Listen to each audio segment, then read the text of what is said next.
And I have to answer the question of Sabrimala because that's the worst possible example you could have given. I'm sorry.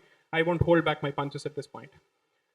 Please understand, Sabrimala is not a question of culture. It's not a question of gender. It's not a question of fashion. It's not a question of misogyny.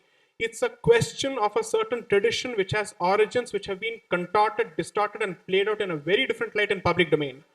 Every person who talks on this particular issue, I just want to ask him one question, him or her. Or please tell me, what do you know about the origins of the practice and the reasons for the existence of the practice and the scriptural basis for that practice for you to arrive at this peremptory conclusion that this is a consequence of gender inequality? You've thrown the conclusion out first.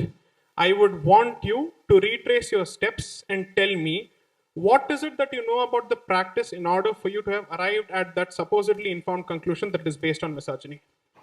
There are two kinds of practices, particularly in Kerala, where there are certain spaces which are exclusive for females and certain spaces which are exclusive for males and certain spaces which are meant for everyone. You want a diversity to be protected, then please protect these diverse traditions as well.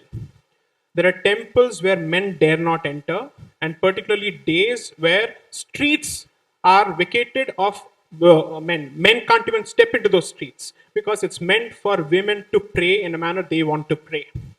There are deities which specifically are meant only for females. This is one thing. Two, we have to understand that if you want to have this discussion cannot start unless and until we take a look at the basis, which is the tradition. And what is the tradition? Every temple has a tradition with respect to the mythology it subscribes to, the history that it subscribes to, from where the tradition flows.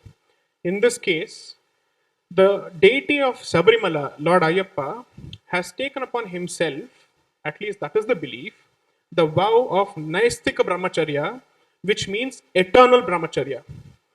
Naistika Brahmacharya is equally a tradition which is observed by a lot of sadhus who are not meant to come in touch with women at all. And this is not based on misogyny. There could be reciprocal rules with respect to women and their contact with men. It's not something that is entirely directed at women based on discrimination. This is the worst possible myth that somehow these people, the spin masters, have managed to put it out in public domain. The rules of that school of thought require that you do not come in contact with women who still have reproductive capabilities.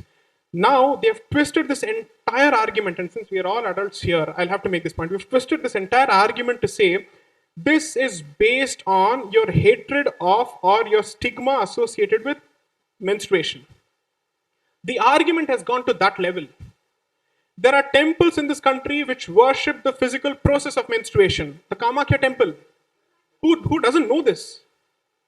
Therefore, using one particular instance, and that too with truncated knowledge of the history of the particular temple, to bandy the entire institution and use it as the launch pad for banding the entire community, I think needs to stop. This is the factual answer. I have not brought in emotion here.